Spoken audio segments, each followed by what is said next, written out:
जय श्री राम। वेदांत ज्योतिष बाय नमिता में आप सभी का स्वागत है। और आज मैं जो चर्चा लेकर आ रही हूँ, कैलेंडर बदल गया, नव वर्ष आ गया और हमारी जो ग्रह दशाएं हैं वो भी इसके साथ चल रही हैं। बहुत सारे फोन कॉल्स, बहुत सारे मैसेजेस मेरे पास आए। वर्ष 2026 हमारे लिए कैसा रहेगा, हम इसमें कितनी सफलता पाएंगे, ऐसे प्रश्न। हमारे पास धन कितना होगा, हमारा व्यापार कैसा चलेगा, ये सारी चीजें आई हैं। इसके लिए हमें क्या करना है, क्या देखना है, ये मैं थोड़ा सा आप लोगों को विस्तार से बताना चाह रही हूँ। ये सभी लोगों के लिए है, मेष से लेकर मीन राशि तक, 1 से लेकर 9 मूलांक तक, 1 से लेकर 9 भाग्यांक तक। अगर आपको अपना मूलांक, भाग्यांक, अपनी राशि, अपने लग्न पता है तो ये मैंने सभी के लिए बनाया है, किसी व्यक्ति विशेष के लिए नहीं है। तो अगर अभी तक आपने मेरा चैनल वेदांत ज्योतिष बाय नमिता सब्सक्राइब नहीं किया है तो आप चैनल को सब्सक्राइब कीजिए, लाइक कीजिए, शेयर कीजिए। चलिए चलते हैं, आज मैं आपके पास जो लेकर आने वाली हूँ। हम सबसे पहले क्या होता है ना, हम लोग भागते हैं चीज़ों के पीछे। आज मैं आप लोगों को बताऊंगी, आज 1 जनवरी है। 1 जनवरी से लेकर 14 जनवरी तक आप चाहें तो अपना पूरा जीवन बेहतर बना सकते हैं। ऐसा कैसे है? ऐसा इसलिए है क्योंकि जो 1 जनवरी है ना, आज है, आज 1 तारीख, अगर हम इसके मूलांक को जोड़ें तो ये 3 आता है। और इसका अगर हम वार देखें तो गुरुवार पड़ा है। तो जो 3 नंबर है ना, वो गुरु का है। और जो हम वर्ष 2026 को देखें तो वर्ष 2026 ये जो पड़ रहा है, ये एक सूर्य का वर्ष है। अगर हम केवल एक और एक को कनेक्ट करें, ये 2 आता है जो चंद्रमा का है। तो अगर हम इस तरह से देखें, इसमें वर्ष 2026 में 2 और 6 का जो संयोग है, ये आपस में किसका है? 2 है चंद्रमा का और 6 है शुक्र का। इसमें चंद्रमा, क्योंकि 2026 यानी कि जो 2 रिपीट हुआ है ना, वो 2 बार हुआ है। अब यहाँ पर हम इसको 2 तरह से देख सकते हैं। 2 और 2 को जोड़ें तो ये 4 आएगा, 2 और 2 को लें तो ये 2 चंद्रमा हो जाते हैं और शुक्र हो जाता है। अब आप अगर ना इसको कंप्लीट जोड़ते हैं तो ये 1 आता है, और 1 जब आ जाता है तो ये सूर्य बन जाता है। अब सारे ग्रह आप आए देखिए, सारे ग्रह ना सूर्य के अंदर हैं। इसीलिए मैं कह रही थी कि आज का जो मेरा ये विषय है, ये विषय सारी राशियों के लिए, सारे मूलांक के लिए और सारे भाग्यांक के लिए है। अब इसमें जो बेसिक रूप से जो लोग 4 मूलांक वाले हैं, जो लोग 6 मूलांक वाले हैं, जो 7 मूलांक हैं, 8 मूलांक हैं, ये लोग चिंतित दिखाई दे रहे हैं। इनका कहना है सूर्य के वर्ष में राहु को कैसा रिजल्ट मिलेगा। 2 मूलांक वाले भी चिंतित हैं। उनका कहना है सूर्य और चंद्रमा जब दूर रहते हैं तभी ये खुश रहते हैं, क्योंकि जब ये बिल्कुल 180 डिग्री पर होते हैं तो पूर्णिमा होती है, और जब ये एक साथ आ जाते हैं तो अमावस हो जाती है।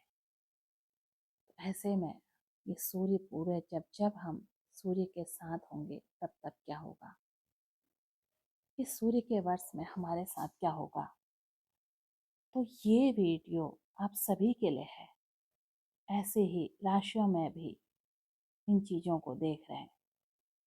वर्ष 2026 अगर आप, क्योंकि ये जो पहला दिन है ना, ये गुरुवार से शुरू हुआ है, और ये जो पहला दिन मिला है, ये 3 नंबर मिला है। गुरुवार को गुरु का दिन मिलना, तो ये हमें एक बेहतर सीख देकर जाता है। आपको अपने जीवन में ज्ञान और धर्म के साथ चलना है। जो भी इस पूरे वर्ष ज्ञान और धर्म, अब आप कहेंगे इस कलयुग में ज्ञान और धर्म के साथ चल के ना तो हम बिजनेस कर सकते हैं, ना हम राजनीति कर सकते हैं, ना हम कोई और काम कर सकते हैं, क्योंकि हर काम में हमें झूठ बोलना है, हमें लोगों को मूर्ख बनाना है। जितना ज़्यादा हम झूठ बोलते हैं, जितना ज़्यादा हम मूर्ख बनाते हैं, उतना ज़्यादा हम सफल होते हैं। धर्म के काम में जिसने सबसे ज़्यादा झूठ बोला है, वो सबसे ज़्यादा सफल हो रहे हैं। तो ऐसे में ये सूर्य का वर्ष कैसे चलेगा? ऐसे में देखिए, अगर मैं इसमें आप लोगों से कहूँ कि झूठ कैसा, अगर आपने किसी को अति नुकसान कर दिया है, किसी को आपने 9 का 100 बेच दिया, उसकी मजबूरी का फायदा उठाया है, तो व्यापार ऐसे में नहीं चलेगा।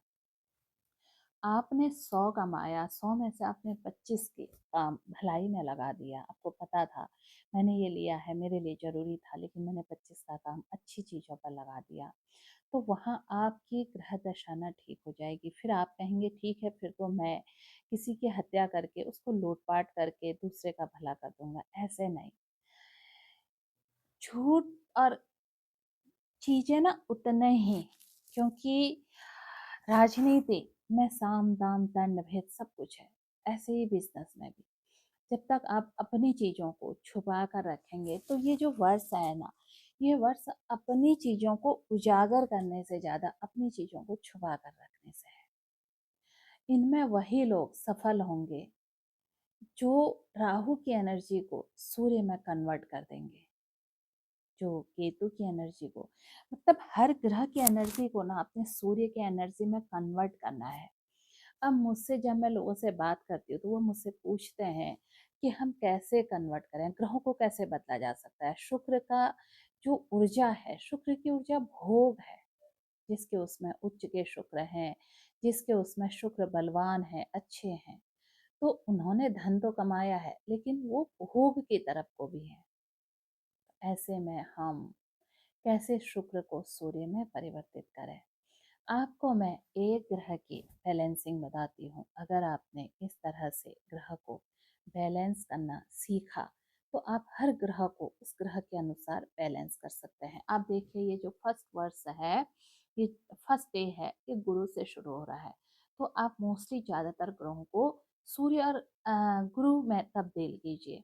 तो मैं आपको ना एक राहु की एनर्जी बताती हूँ। ये जो वर्ष है, पूरे वर्ष भर हम लोगों को जो सबसे ज़्यादा चीज़ें, इस कलयुग में जो सबसे ज़्यादा प्रभाव है, वो राहु का है। तो कैसे राहु को हम सूर्य में बदलेंगे? राहु जो है, टोटल राहु जिसकी पावर लेता है ना, उसको वो 10 गुना मल्टीप्लाई कर देता है, 10 गुना रिजल्ट हमें उसके देने लग जाता है। इसलिए जिसकी भी जन्म कुंडली में सूर्य राहु है, या तो वो बहुत ऊंचे पदों पर गए हैं, या बिल्कुल उनका डाउनफॉल हुआ है। ऐसा क्यों हुआ है? एक सूर्य राहु वाला मुख्यमंत्री बन जाता है, एक सूर्य राहु वाला बिल्कुल सड़क पर आ जाता है, एक सूर्य राहु वाला बहुत बड़ा बिजनेसमैन बन जाता है, एक सूर्य वाले राहु बिल्कुल खत्म हो जाता है, रंग बन जाता है। ऐसा क्यों होता है? जो ऊपर चढ़े हैं, उन्होंने राहु, जो सूर्य की एनर्जी थी ना, वो राहु में डाल दी। सूर्य को समझना पड़ेगा आपको पहले। आपको अगर शुक्र की एनर्जी राहु में तब्दील करनी है, तो आपको शुक्र को समझना होगा। अब शुक्र क्या है? ऐश्वर्य और भोग का ग्रह है।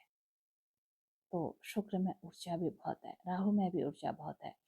अब ऐश्वर्य और भोग, अब आपने भोग किस तरफ करना है? आप गलत भोग की तरफ फंसेंगे तो राहु उसी तरफ जाएगा। आप अच्छी चीजों का भोग कीजिए। आपका जो जीवन है, वो तामसिक के बजाय अगर आप तमस का भोग करेंगे, तो राहु खुश रहेगा। अगर आप राजसिक, राजसिक से सात्विक, जैसे जैसे आते रहेंगे ना, सौंदर्य, सौंदर्य क्या है? एक सौंदर्य है कि आप सब ढक कर अपने सौंदर्य को दिखाते हैं, ऐसा सौंदर्य हर कोई प्रशंसा करता है। एक सौंदर्य है कि आप बिल्कुल एकदम नग्न होकर अपने सौंदर्य को दिखाते हैं, राहु उसमें खुश होता है। अगर आप अपने सौंदर्य को बिल्कुल एक तरह से एक अच्छे उसमें लेकर आ रहे हैं, गरिमा के साथ आ रहे हैं, राहु को थोड़ी देर बुरा लगेगा, लेकिन धीरे धीरे क्या होगा ना, शुक्र ने राहु को अपने साथ ले लिया। ये होती है एनर्जी को तब्दील करना। अब यहाँ पर को क्या है? अब मंगल और राहु एक साथ है। मंगल का काम क्या है? एनर्जी। मंगल का काम है एंजाइटी पैदा करना। तो ऐसे में कई सारे लोग गाली गलौज ये सब करते हैं। अब राहु उसमें उस मंगल की एनर्जी को अपने साथ लेकर आता है, तो क्या करता है, उन जो अब्यूज होती हैं, जो गालियां होती हैं, उनको कई गुना बढ़ा देता है। और जब ऐसे लोग गाली देने पर आते हैं तो वो ये नहीं देखते हैं मेरे सामने पब्लिक कौन है, मेरे सामने कौन लोग हैं, वो खुलेआम ऐसे भद्दी भद्दी गालियां देने लग जाते हैं कि हम सुन ही नहीं सकते हैं। तो यहाँ पर एनर्जी किसकी खराब हुई? एनर्जी राहु ने मंगल की एनर्जी को अपने पास ले लिया, जबकि अगर राहु की एनर्जी मंगल लेता तो वो क्या होता, वो और ऊर्जावान हो जाता, और मंगल जो है फिर बहुत बढ़िया काम करता। ऐसे ग्रहों की बैलेंसिंग करना, तो उसके लिए हमें चीजों को समझना बहुत जरूरी है। तो जो वर्ष 2026 है, ये कैलेंडर नहीं बदला है, ये पूरा साल बदला है। तो ये वर्ष कैसा जाएगा ये दूसरे से मत पूछो। इसमें 14 जनवरी तक आप अपना वर्ष 2025 का एक बार आत्मचिंतन कीजिए कि आपने अगर डाउनफॉल हुए तो ऐसा क्या क्या किया। आप 1 घंटा निकाल कर रोज सोचिए 14 दिन तक। और अगर आपने बहुत सफलता पाई है, ऐसा क्या है, क्या क्या आपने अच्छी चीजें करी जो आप आगे 2026 में भी जारी रख सकते हैं, उससे भी बेहतर बन सकते हैं। इतना करना है। ऐसा करते ही आपके जीवन में एक नया परिवर्तन आएगा। अपने आप से सच बोलना है, अपनी चीज़ों को देखना है। अगर आज आप मेरी इतनी सी बात मानते हैं तो वर्ष 2026 आप सब लोगों का बहुत अच्छा जाने वाला है। और आप अपने ग्रहों को बैलेंस नहीं कर पाते हैं, जन्म कुंडली में सबसे ज़्यादा चीज़ें होती हैं ग्रहों को बैलेंस करना। तो आपको अगर ग्रहों की बैलेंसिंग चाहिए तो इसमें मेरा नंबर है 9528508897। आप मुझसे संपर्क कीजिए, मुझे व्हाट्सएप पर मैसेज कीजिए। जो भी ग्रह जिसके साथ है, युति में है, दृष्टि संबंध में है, किस राशि में कौन सा लॉर्ड बैठा है, ये सब बैलेंस होते हैं और उसके बाद ही हम आगे बढ़ते हैं। तो वीडियो अच्छा लगा तो इसे शेयर जरूर कीजिएगा। फिर मिलती हूँ। ये जो वर्ष 2026 है आप सभी लोगों के लिए मंगलमय हो। आप खूब सफलता आपको मिले, आप तरक्की मिले, आप निरोगी रहें, आप स्वस्थ रहें, आपका परिवार उन्नति करे, हमारा राष्ट्र उन्नति करे। फिर मिलते हूँ। तब तक के लिए आप सभी को जय श्री राम। नमस्कार।